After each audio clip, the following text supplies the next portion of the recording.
There are people who change the world in silence, and when they finally lift their heads, the world puts them on trial. A rainy night at Bletchley Park. In a narrow room, metal wheels begin to turn, paper tape races through, and each wrong possibility is pushed aside. One name stands at the center of all that noise: Alan Turing. He believes in one simple thing: when words are not enough, let results speak. A few years later, that man is not standing on a stage to receive a medal. He is standing in a courtroom at the defendant's table for reasons outside his professional work, under the laws of that time. No fireworks, no applause. Only one cold, direct question remains. If he was wrong, why were those lives saved in time? From a worn notebook in Sherborne to the bomb machine. From the word nonsense to the words in time to act. From a rain-soaked boy to a mind that forced Enigma to step back. This is where the story begins. 1952. A quiet room with a low ceiling, where warm yellow light spills across a wooden floor worn down by countless footsteps. In the middle of the room stands the man who helped break Enigma, the machine that made all of Europe tremble now. At the defendant's table for reasons outside his professional work, bound by the old legal standards of that time. No one speaks loudly. Even the soft coughs seem to hush themselves. Only the clock keeps moving forward click by click, as if someone were tapping a steady line of periods onto the page of time. Faces that once treated him like a joke suddenly sit upright. They look at the silent man, then glance at one another. In their eyes is a mix of confusion and curiosity. A question hangs in the air, without anyone needing to say it. If he was the one who was wrong, why did the world change because of him? Outside the window, the sky is crowded with clouds. A thin blade of sunlight briefly flashes, then disappears. Everyone seems to be waiting for an explanation, but the one person who could speak chooses silence. He simply stands there, calm, hands folded before him, eyes straight ahead, as if he believes there are things that do not need a defense. The results will stand as witnesses on their own. Before the war, before the machines growled, there was a boy who walked to school in Sherborne beneath the rain. His cloak was soaked through, and his leather shoes drank up water until they felt heavy. He spoke little and often kept his head down, but inside his mind thundered with numbers, symbols, and questions that repeated and refused to fade. His classmates liked Latin, neat recitations, and ribbons pinned to a bulletin board. He preferred the back row, listening to the clock hand repeat itself and wondering, how can a simple motion measure time? He pressed his ear to the family radio, listening to the scratchy, broken sounds, and then smiled to himself when he realized that within the noise, there was still order. You only needed to know how to listen. In the afternoon, he ran alone on a damp dirt road. His steps were steady, his breathing steady. His shoes pressed into small puddles and sent brown flecks of mud up the cuffs of his trousers. No one cheered, no one needed to. On that road he practice something basic. Patience, move steadily, breathe steadily, and you will arrive. At home, he opened a worn notebook. The paper had yellowed. The corners curled from the rain that had seeped in. He took a pen and wrote a plain, unadorned line. If thought has rules, then a machine can follow those rules. The sentence was as simple as a nod. No praise came. No response came. But to him, that line felt like a small marker planted in muddy ground so that tomorrow, when the rain fell harder, he would still know the way back. Sometimes his mother asked, "What are you listening for?" So intently. He answered softly, "I am trying to find where the order is." In a house that smelled of damp wood and black tea, that idea grew, smouldering like a small flame, never flamboyant, but warm enough to keep him from letting go. Years later, an old wooden hall with a high ceiling and forked glass windows, benches packed tightly together. The young man stood before a chalkboard, unfinished lines of chalk behind him. He spoke about something both simple and bold. Imagine a machine that can carry out any task if we describe it as clear, step-by-step instructions. Eyes glanced at one another, arms folded. The whispering was as soft as dry leaves. Someone curled a lip, someone else shrugged. Then came a judgment as cold as ice. This idea will not go anywhere. The sentence dropped like a pebble into a deep well, making no echo, only sinking out of sight. He paused for half a beat. No arguing, no hedging. He gathered his papers carefully, as if putting chess pieces back into their box, and stepped out under the eaves. A light rain fell, and the earthy smell of wet soil rose. He took a deep breath, and let the cold air run straight into his chest, then walked on. Only one purpose filled his mind: how to prove it in practice. That evening, he opened the old notebook. The line from his childhood was still there. Its ink faded, but its meaning clearer than ever. He drew a dark pencil line beneath it, as if signing a new contract with himself. Do not chase praise. Go and find results. The next morning, he rose early. The first light of day hung heavy with mist. He brewed tea, stood by the window, and watched the trails of rain water slide down the glass. If there are rules, then a machine will follow. He repeated the thought like a mantra, and he began to writing out steps, rules, variations. Each page was a paving stone for the road ahead. In the year 1939, Europe slid into darkness. Maps stretched across long tables, crowded with red pins and blue pins like a field of tiny needles. Far offshore, up in the sky, and deep in concrete bunkers, everything moved. At the center of those movements was a machine called Enigma, which turned orders into strings of meaningless characters and then changed its key every day. Each sunrise brought a new maze. Without reading the messages, the Allies were like people blindfolded. A convoy could turn the wrong way into an ambush. A city could sound the alarm too late. A squadron could take off at the wrong, unsafe hour, and time did not wait for anyone. The gates of Bletchley Park opened to welcome minds that were different. Crossword solvers, linguists, mathematicians. They were not good at small talk and did not care much for polite chatter, but they were excellent at one thing: hunting patterns. Alan stepped in, received a desk, a thick stack of papers, a murmuring radio set, and a short mission. Turned strings of nonsense into action in type. The room smelled of printer's ink, machine oil, and pressure. Low yellow lights revealed the dark circles under everyone's eyes. On the wall hung a round clock whose minute hand crept forward as if mocking them. Every tick reminded them that tomorrow's sunrise would change the key. On the first day, they tried the easiest approach. Wrong. On the second day, they changed the assumptions and added variables. Wrong again. On the third day, the results were somewhat better, but still not enough to save a single convoy. They were wrong so many times that exhaustion rolled over them. Coffee cooled faster than expected. Pencil tips were down. Someone put their head on the desk for exactly 1 minute, then sat back up and kept going.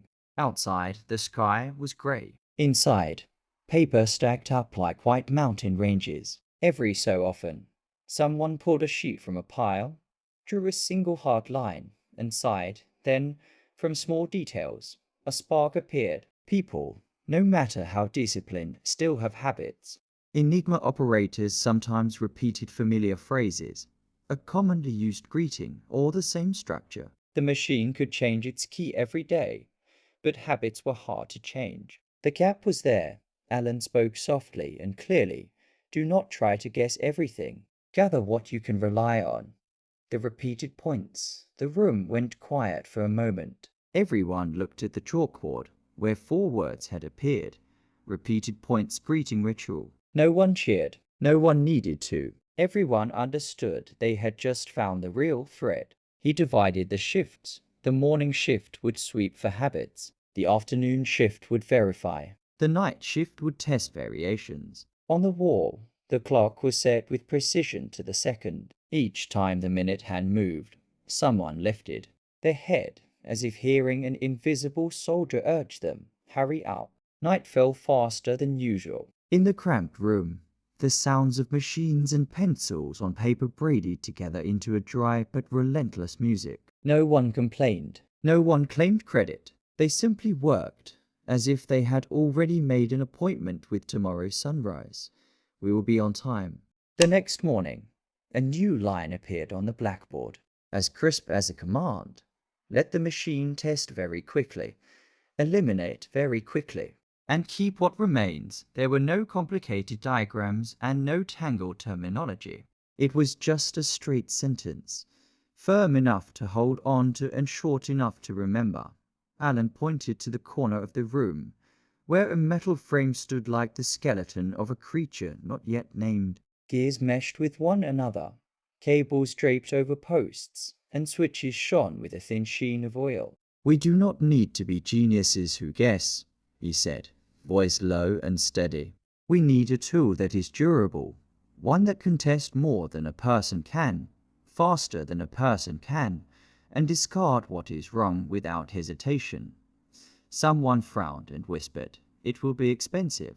It will not be ready in time." Alan nodded without dodging the point. "Yes, but if we keep waiting for something that is cheap and fast and guaranteed, we will stay in one place. Let it run." Roles were divided within minutes, as if each person had been sitting in the right seat for a very long time. One person watched the clock. One person took notes. One person connected the cables. One person cross-checked. The formless noise in the room gathered into a single rhythm. Shoes slid softly over the wooden floor. Pencils scraped. Screws tightened with firm little knocks outside the glass. The rain pattered. Droplets stretched into streaks and then joined into little streams. Alan watched them for a moment and recognized what he had always believed. Everything has a rhythm, even rain. The machine would find its rhythm too, if they kept their hands steady. Night settled over Bletchley Park like a heavy cloak. Inside the room, the yellow lamps could not banish the darkness, but they were enough to catch a pair of eyes opened wide and a jaw tucked deep into a collar with concentration. The switch went down. The wheels nudged, then turned. At first, they stuttered, like a person just out of an illness trying to run again. But very quickly, they smoothed out and held steady. Paper tape raced forward, its tiny punched holes lined up like a small army crossing a narrow bridge. A blue line ran across the notebook page. Narrow window. The field of possibilities had been cut down. A string of characters suddenly matched the assumption about a repeated phrase. The whole room paused so sharply that you could hear a pencil drop to the desk. "Cross-check," Alan said, as crisp as a snapped finger. The checker pushed his glasses up and measured each column with a trembling hand. After a few breaths, he nodded. It matched. A short message was opened at exactly the right moment. No one shouted. No one hugged. But hands tightened together under the table. Eyes brightened as if someone had pulled open the curtains at sunrise. Out there, a convoy changed course. At sea, a route dodged a jagged trap. In a distant town, an alarm sounded a little earlier. No one knew anyone's face, but the thin thread between this room and the outside world vibrated in the same rhythm from that night on. Each time they powered up the machine, people no longer asked, "Will it run?" They asked, "How far will it run?" That question shifted their mindset from doubt to expectation, and from expectation to discipline. The wall map turned into a living canvas. Red pins were pulled out and replaced with dark safe arrows. The pencil line marking a convoy route grew slightly bolder each time a timely decision was made. Someone quietly drew a small compass in the corner of the map and wrote, "Follow the light." No one admitted to drawing it, but every morning it seemed a little clearer than it had the day before. Longer messages appeared. Some were harmless, like weather reports. Some were the key to an entire route. They learned how to pan for gold in the mud. They did not scoop up everything. They looked for the right grain. When the grain appeared, the lock clicked, and the window for action opened. The story no longer stayed on paper. It cracked open into tasks to be done the same day, sometimes within 5 minutes dot in the morning.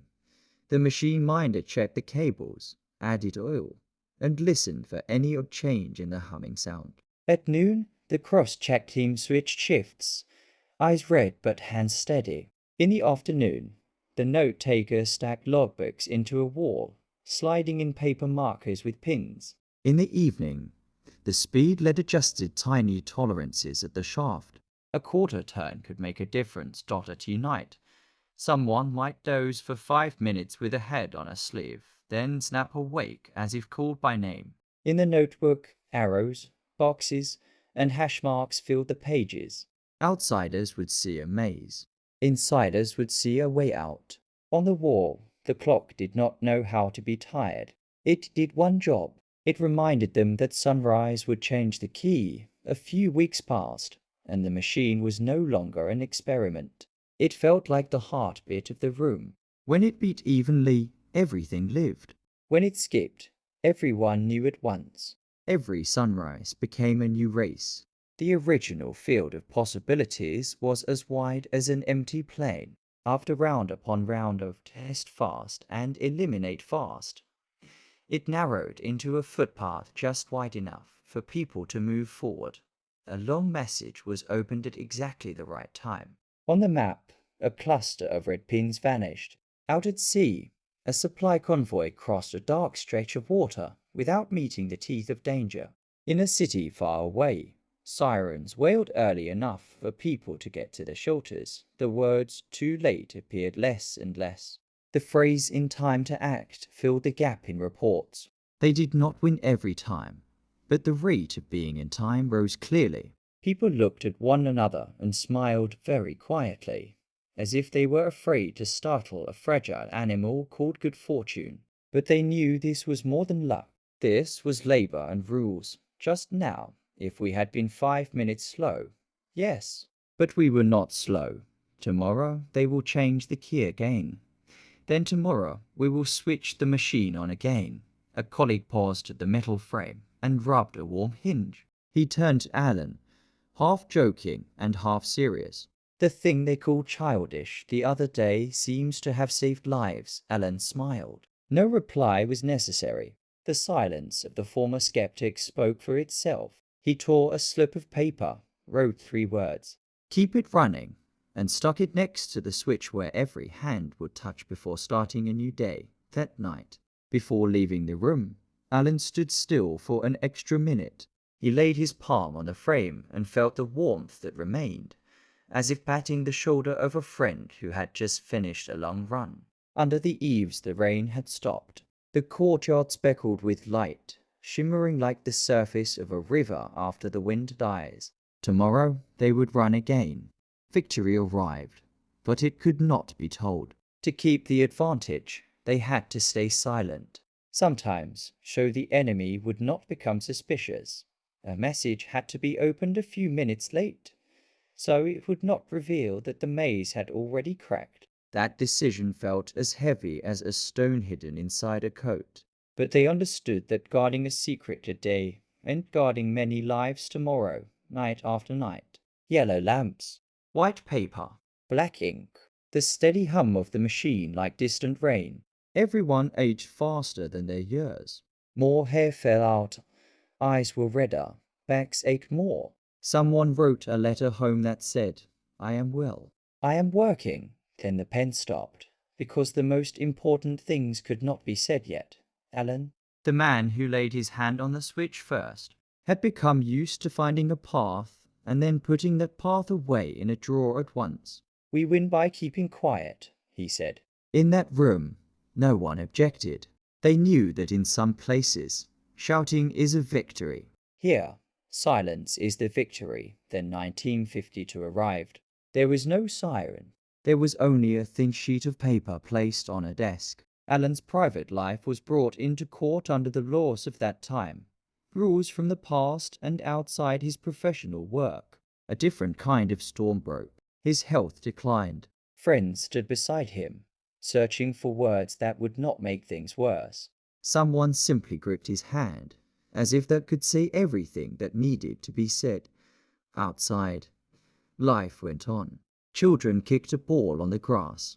People in tea rooms discussed the weather. In a hidden corner, a man who had pushed the war back a step stood facing difficult questions that had nothing to do with what he had done for the world. The silence that had once helped bring victory turned into another kind of silence. The silence of unfairness. But somewhere, in the memories of those who had worked at Bletchley Park, the machine still hummed. There were no fireworks. There were no parades. There was only a long quiet, the kind of quiet in which misunderstanding slowly yields to the truth. They remembered the rainy nights, the paper tape streaming forward, and the blue ink lines that narrowed the room for error just in time to open a window for action. Many years later, people looked back. Some apologies came late, but they were still needed. Alan's idea, however, was never late. The question he left behind, can a machine think, opened a very large door. Today, every line of code, every intelligent system, and every device that listens and responds carries the mark of that question. Those long nights beside the machine that casted fast and eliminated fast, those blue ink lines that tightened the margins for error, did not disappear. They became the foundation of a new era. Whenever you ask a machine a question and then wait for its answer, imagine the low hum of the wheels at Bletchley Park echoing across the decades dot in some library. A young student closes a book and writes in a notebook, if you want a machine to work, you must speak to it with clear rules. In another time, that line was a spark in the night. In this time, it is a switch clicking on. The source of the light is the same. It begins with a will that refuses to give up. If we had to name this journey, we could use many words, but perhaps the most complete way to say it is this. A man who was dismissed chose to work in silence and let results speak. He did what needed to be done when it mattered most, and he accepted costs that almost no one could see. The story pauses here. The rest is your choice. With what he accomplished and what he endured, what would you call him?